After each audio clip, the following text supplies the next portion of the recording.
बंजारा समाजाच्या आरक्षणासाठी धाराशिव मधील एका 32 वर्षांच्या तरुणानं आत्महत्या केली आहे। बंजारा समाजाला हैदराबाद गॅझेट प्रमाणे आरक्षण मिळावं आणि यासाठी सुसाईड नोट लिहून तरुणानं गळफास घेऊन आत्महत्या केली आहे।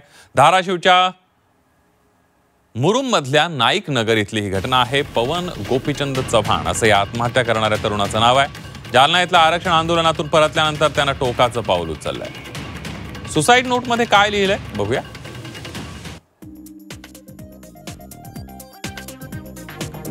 मुख्यमंत्री साहेब, बंजारा समाजाला हैदराबाद गॅझेट प्रमाणे अनुसूचित जमाती प्रवर्गामध्ये आरक्षण द्या,